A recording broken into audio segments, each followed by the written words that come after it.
Assalamualaikum warahmatullahi wabarakatuh.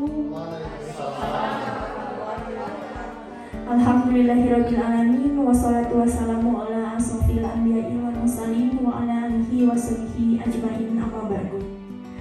Pertama-tama marilah kita panjatkan puji syukur kehadirat Allah Subhanahu wa taala yang mana kita dapat berkumpul mengikuti kegiatan diseminasi budaya positif dalam rangkaian kegiatan calon guru penggerak angkatan 11. Positif dapat diterapkan dalam pembuatan keyakinan kelas agar siswa merasa terlibat dan bertanggung jawab dalam menjalankan disiplin tersebut. Nah, yang paling kecil budaya positif di kelas, ya, yang paling mudah dan yang sudah kita jalankan bersama-sama yaitu membuat keyakinan kelas. Ya, biasanya ini di awal pembelajaran. Nah, mengapa dibuat keyakinan kelas? Karena agar melibatkan siswa untuk bertanggung jawab dan menjalankan disiplin di sekolah. Nah, kenapa kita harus belajar budaya? Belajar Pancasila, beriman dan bertakwa pada Tuhan Yang Esa dan berakhlak mulia, berkebinekaan global, gotong royong mandiri, kreasi dan bernalar kritis. Tangan kita semua. Terima kasih Bapak Ibu. Segitiga restitusi, keyakinan kelas, kebutuhan dasar manusia, dan posisi kontrol guru. Nah, di sini ada sedikit praktek ya Bapak Ibu. Jadi Bapak Ibu boleh berpasangan berdua-berdua. Kemudian Bapak Ibu ada yang menjadi si A dan si B ya. Si A itu dia mengepalkan tangan berisikan benda yang menurut dia berharga. Ya, boleh pilih apa aja. Atau kalau tidak ada bendanya juga membayangkan bahwa di kepalan tangannya itu adalah barang yang berharga miliknya. Begitu, setelah dikepalkan tangannya boleh Bapak Ibu dengan siapa?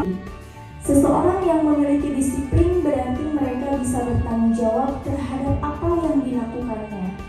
Karena mereka mendasarkan tindakan mereka pada nilai-nilai kebajikan. Sebagai pendidik, kita harus menciptakan anak-anak yang memiliki disiplin positif, sehingga mereka bisa berperilaku dengan mengacu pada nilai-nilai kebajikan dan memiliki motivasi intrinsik bukan karena paksaan, pujian, atau hukuman. Nah, contohnya, jika seorang murid itu datang ke sekolah pagi-pagi jam 6, ya, jangan sampai dia datang ke sekolah itu karena terpaksa atau karena dia itu ingin dipuji oleh guru. Oh, jangan ini deh, kita aja ya, kita sebagai guru, kita datang ke sekolah yang biasanya masuk jam 8, jam setengah 7 sudah standby di sekolah. Ya, jangan sampai kebiasaan kita datang setengah 7 itu karena ada motivasi ekstrinsik, motivasi dari luar, itu ya, bukan karena paksaan, karena aturan dari yayasan harus datangnya sebelum jam mengajar, jangan. Atau karena ingin dipuji, wah si ibu ini mah rajin datangnya setengah 7, jangan seperti itu. Atau karena datang ke sekolah itu karena takut dihukum, jangan seperti itu. Tapi pakaian lengkap, ya, seragam, atribut lengkap, karena untuk menghindari ketidaknyamanan atau hukuman. Itu sebetulnya boleh-boleh saja, ya, memiliki motivasi itu. Kemudian yang kedua, untuk mendapatkan imbalan atau penghargaan dari orang lain. Nah, misalkan kita mengajar ingin selalu bagus, tapi bukan karena motivasi intrinsik, tapi karena motivasi ekstrinsik. Ya, jadi niatnya mengajar menggunakan media yang bagus itu untuk mendapat. Di sini ada yang asing bagi Bapak Ibu, yaitu restitusi. Nah, sebetulnya saya juga baru tahu restitusi itu ketika mengikuti kegiatan calon guru penggerak. Nah, di sini ada contoh soal ya, tapi ini nggak dinilai ya Bapak Ibu, tenang aja. Di sini ada 7 kalimat Nomor 1 ini masuknya, nomor 1 dan nomor 7 ini masuknya ke hukuman atau konsekuensi. Kita baca bareng-bareng. Memberi kesepakatan kelas. Kalau misalkan anak-anak tidak piket, biasanya kan konsekuensinya membayar denda gitu. Kemudian dibuat guru dan murid ya. Jadi konsekuensi itu biasanya dibuat guru dan murid. Diberikan berdasarkan data yang diukur. Guru selalu memonitor murid. Jadi suka nanya ini, guru datang ke kelas, gimana yang piket? Itu masih saya ya. Gimana hari ini? Ada yang nggak piket? Nah, ada bu, si Rafa misalkan, langsung ditagih uang kas gitu, langsung ditagih denda. Nah, biasanya gitu ya kalau konsekuensi. Kemudian murid tetap dibuat tim.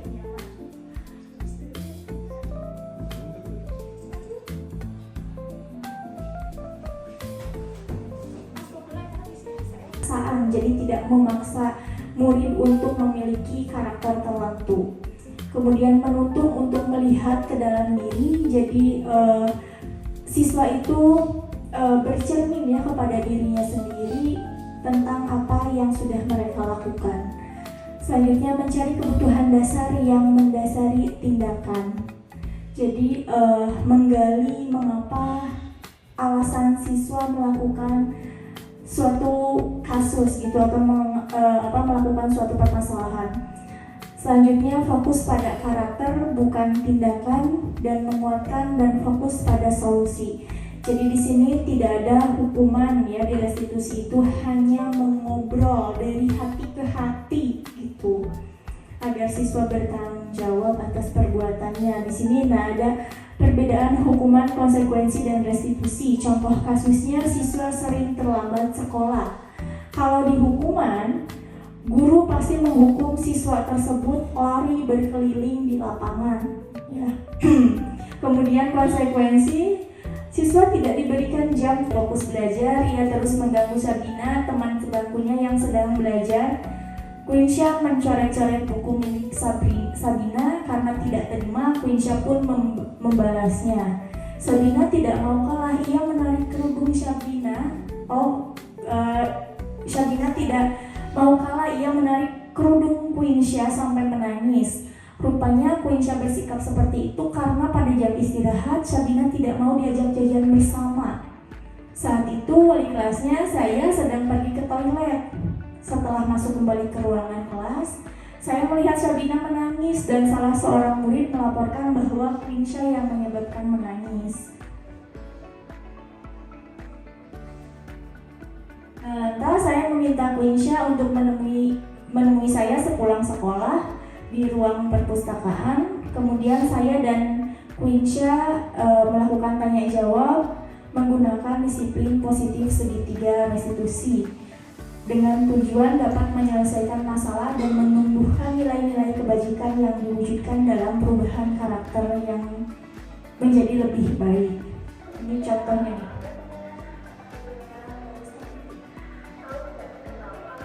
Nah, tadi kan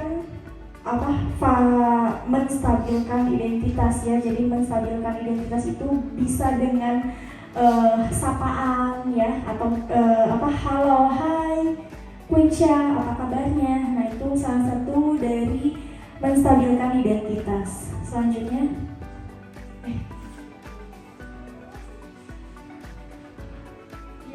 next. Perbaiki kesalahan ini. Nah, posisi manajer lah yang paling bagus yang harus kita miliki sebagai seorang guru ya. Jadi guru itu tidak hanya sebagai penghukum, pembuat rasa bersalah, teman pemantau, tetapi guru itu harus bisa memanage itu. Bedakan dari kalimatnya, kalau yang lain itu seolah ada yang memojokkan siswa agar siswa itu merasa dirinya bersalah, ada yang membuat siswa terpaksa untuk melakukan sesuatu agar tidak ditegur gitu. Next, takut tertular virus corona gitu. Next. Nah, ini adalah contoh kegiatan pembuatan keyakinan kelas yang sudah saya terapkan. Yang pertama itu berdiskusi tentang peraturan, kemudian menyusun peraturan menjadi keyakinan, dan yang terakhir itu menempelkan keyakinan di kelas.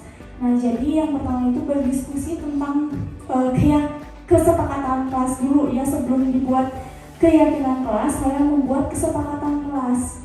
Yang mana kesepakatan kelas itu kan biasanya diawali dengan kalimat yang negatif ya.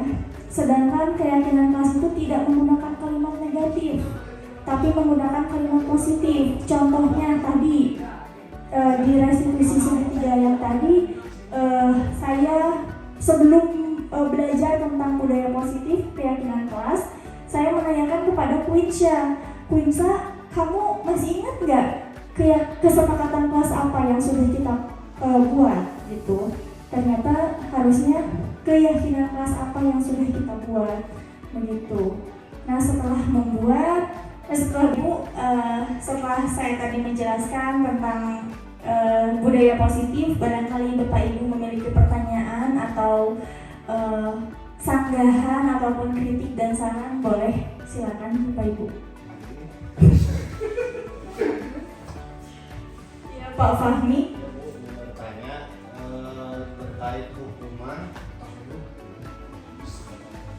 terkait hukuman, konsekuensi dan restitusi. Apakah ketiga ini tuh bisa memungkinkan berdampak buruk ke siswanya gitu? Ketika diberi hukuman, apakah bakal punya dampak buruknya, sakit hati atau apa? Udah itu aja Pak Fahmi. Ya, terima kasih atas pertanyaannya. Pertanyaannya yaitu apakah dari materi ketiga ini tentang hukuman, konsekuensi, dan restitusi ini memiliki dampak buruk untuk siswa itu sendiri? Sudah jelas ya, dari konsekuensi itu mendapat perasaan yang tidak enak kepada siswanya, yang merasa sakit hati. Apalagi kalau mereka diberi sanksi di depan teman-temannya gitu. Nah, itu untuk konsekuensi dan hukuman itu tidak seperti konsekuensi ya. Jadi kalau konsekuensi itu siswa datang terlambat ke sekolah, konsekuensinya adalah siswa tidak diberikan jam tambahan terkait materi yang sedang diajarkan. Nah, kalau hukuman itu berupa fisik sanksinya gitu. Jadi melanggarnya apa, hukuman kemana gitu. Kalau konsekuensi itu disanksi karena karena perilakunya sendiri begitu. Jadi mereka itu harus memperbaiki apa yang mereka lakukan begitu Pak Fahmi. Kalau restitusi, saya kira restitusi tidak ada dampaknya untuk siswa, karena memang betul restitusi itu terlihat di jangka panjang. Nah, restitusi itu kan idealnya ya seorang guru itu harus melakukan restitusi kalau misalkan menemukan siswa yang kalau menemukan siswa yang melakukan sesuatu kejadian atau kasus gitu.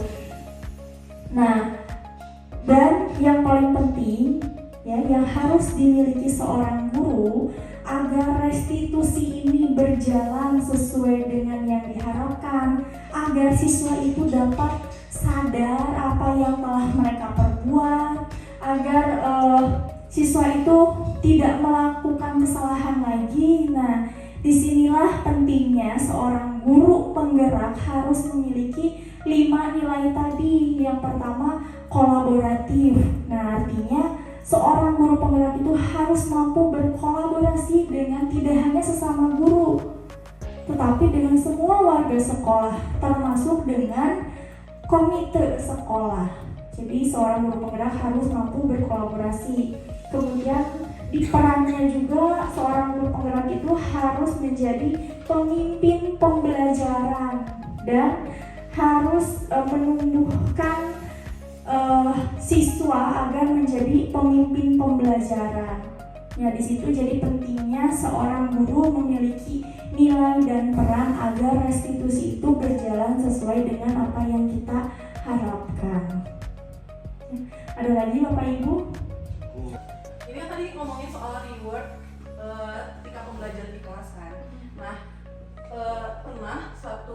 momen tuh bikin kuis di kelas. Nah kelasnya tuh cenderung nggak terlalu aktif kan, nggak terlalu interaktif. Nah waktu dikasih reward mereka tuh semangat. Tapi ketika kembali lagi ke pembelajaran yang biasa, mereka tuh benar-benar nggak ada semangat lagi balik lagi ke awal. Itu soal reward. Kemungkinan ya dari situ. Jadi mereka itu merasa terpaksa belajar karena ada iming-imingnya, yaitu reward gitu. Saya juga pernah ya dulu waktu angkatan tahun kemarin, bukan masalah reward gini, namanya tentang hukuman karena ada siswa yang tidak tahun kemarin. Sebelum saya memahami materi ini juga, saya masih menggunakan hukuman kepada siswa yang terlambat pelajaran saya, dihukum push up ya 5 menit pertama 10 kali, 1 menit seterusnya 10 tambah 10 seperti itu. Nah dan efeknya kepada siswa, mereka datang ke kelas itu karena terpaksa gitu, karena takut dihukum. Aduh sieun euy kumis intal sieun ditah push up cenah gitu datangnya itu. Jadi bukan karena kesadaran diri, mereka itu disiplin karena terpaksa begitu. Jadi kita itu sebagai guru harus menumbuhkan yaitu dari dalam diri dia sendiri, bahwasanya sadar ini tuh harus dilakukan, jangan teriming-imingi oleh eksternal yang tadi gitu Bu. Jadi yang harus dimiliki itu yaitu motivasi intrinsik dari dalam diri sendiri gitu. Itu baik juga, boleh juga dilakukan seperti itu, tapi ada efeknya gitu. Ya tadi untuk menumbuhkan atau mewujudkan profil pelajar Pancasila ya kita harus memiliki beberapa nilai selain 4 elemen yang harus dimiliki oleh seorang guru. Bapak Ibu masih ingat yang harus dimiliki oleh seorang guru itu apa aja? Profesional, kemudian sosial, pedagogik, dan kepribadian. Nah setelah menjadi guru penggerak, sebetulnya beratnya jadi guru penggerak Teh Pak Wahyu harus memiliki 5 nilai, dan peran-perannya juga harus menjadi pemimpin pembelajar. Ibu yang dapat saya sampaikan, mohon maaf apabila saya sudah mengganggu, sudah jelas ya mengganggu kegiatan Bapak Ibu, istirahat Bapak Ibu, dan terima kasih sudah menyempatkan hadir. Mohon maaf apabila dalam penyampaian saya ada beberapa yang kurang atau menyinggung Bapak Ibu. Terima kasih. Wassalamualaikum warahmatullahi wabarakatuh.